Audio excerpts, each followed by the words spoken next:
Brought to you by Charity Mobile, the phone company that supports life and family. 5% of your monthly plan price goes to your favorite charity. Mention offer code TRADITION for a special Christmas offer.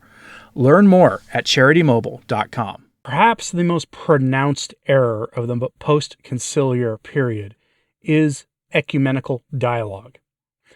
And this isn't just figures from the church, priests, bishops, whatever, speaking with members of other Christian denominations to try to smooth over errors and to try to get them to come home.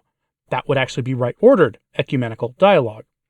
Now, this is treating other Christian denominations as being on the same footing or having valid claims as the Catholic Church, as redefining what it means to be a member of the Church, to the point where all the pre-conciliar and especially Reformation-era conflicts suddenly don't make any sense anymore if you take what the Church says now in light of what was going on in those days.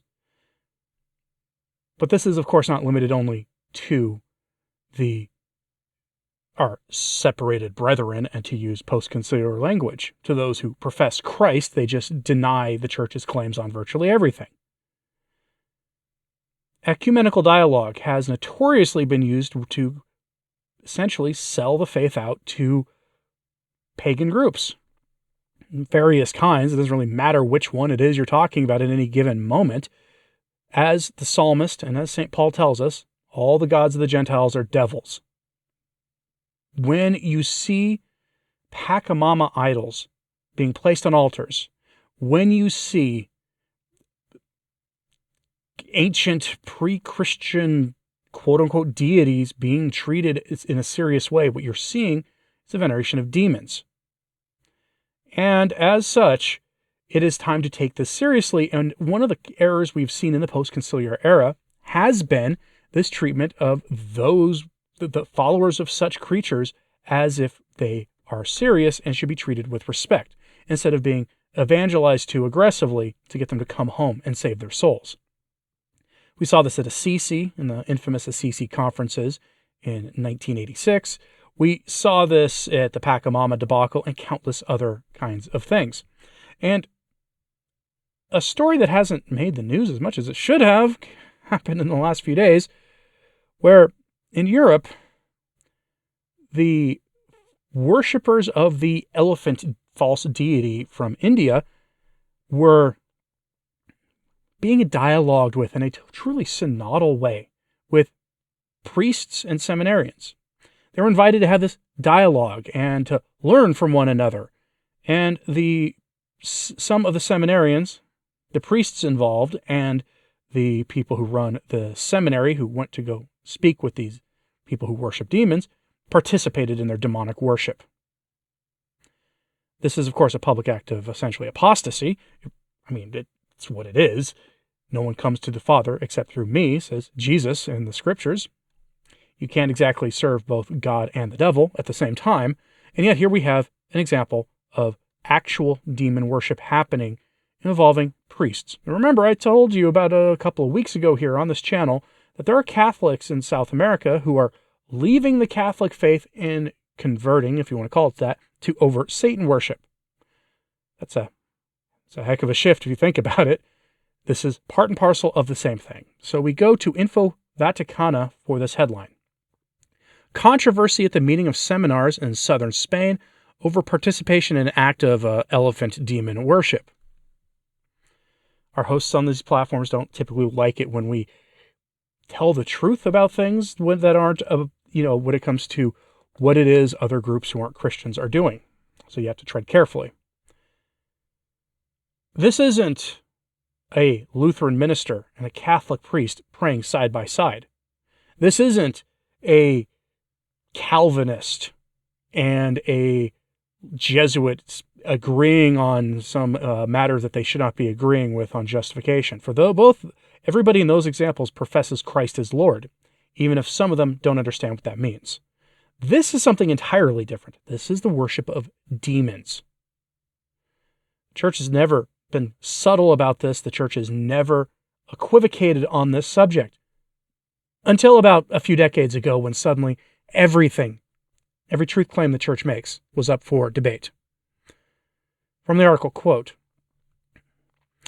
"This past weekend, the city of Ceuta hosted the meeting of seminarians of southern Spain, in which 15 seminaries, both conciliar and redemptoris mater, from Andalusia and Murcia participated. According to the website of the Diocese of Cadiz, the aforementioned meeting, quote, is a time when seminarians from the 3rd and 4th years, those who are beginning to study theology, are called together. The purpose of these meetings is to create a climate of communion, rapprochement, and fraternity among the boys who are preparing to form part of the presbyteries of our dioceses, and therefore to create a climate of communion among the future priests of our diocese.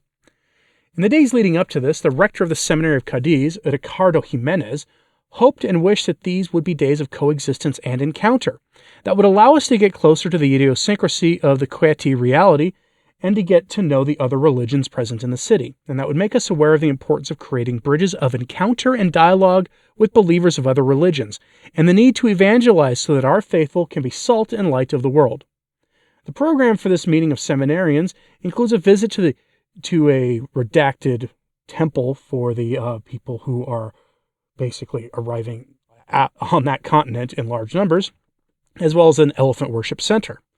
In fact, rather than a visit to the elephant worship center, the seminarians participated in a pagan elephant worship prayer rite that has caused great consternation and controversy among the attendees. These voices point directly at the Diocese of Cadiz for what happened, as it was the bishopric that had organized this meeting, and specifically at the rector of the seminary, Ricardo Jimenez, who was leading this expedition. In addition, they point out that the General Vicarage of Ceuta usually indicates not to participate in meetings with the followers of that demonic theology. This newspaper has learned that through direct sources that the rector of the seminary of Cadiz actively participated in the controversial elephant worship rite.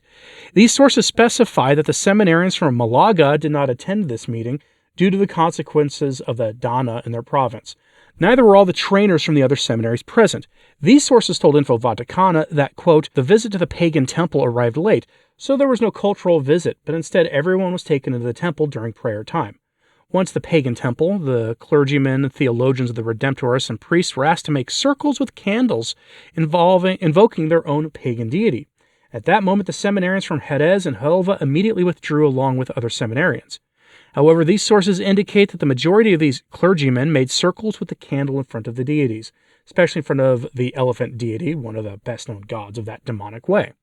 During this pagan prayer, the rector of the Diocesan Seminary of Cadiz and dean of the cathedral, Ricardo Jimenez, took an active part. The rector of the Cadiz Seminary actively participated in the adoration of pagan deities. To the rhythm of the music, the rector of Cadiz incensed several pagan images with a light, thus participating, perhaps unconsciously, in an act of idolatry while the group of seminarians and fomenters sat watching the aforementioned spectacle." End quote. Everybody there, including the seminarians who chose to not participate actively but stayed and watch, should be suspended. Every single one of them. They should also be forced to undergo exorcisms and to be examined by exorcists. But of course they won't, because this was partially organized by the local ordinary. The local bishop is behind this. In no time prior to about 1970 would this have been tolerable in the church.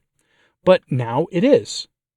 It is because the Catholic Church refuses to embrace its central claim, that it was founded by Jesus Christ on the rock of Peter, and that the bishops are the successors of the apostles, and that Jesus Christ is, as he says, the way, the truth, and the life, that no one comes to the Father except through him.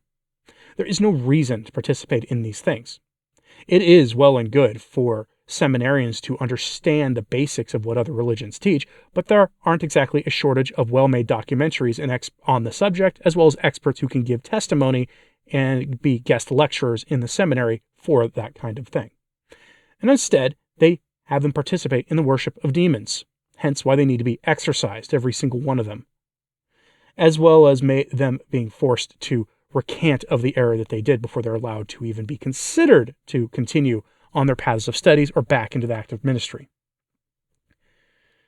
What does the Catholic Church actually teach about idolatry? Well, this article goes into it for us in a nice little summary. Quote, what does the Church say about idolatry? The Catechism of the Catholic Church states in 3 points how idolatry is a sin that violates the first commandment of the law of God. You shall love the Lord your God with all your heart, with all your soul, and with all your being. This is what the Catechism says about idolatry. The first commandment condemns polytheism. It requires man not to believe in any other gods than the true God, and not to venerate any other divinities than the one God.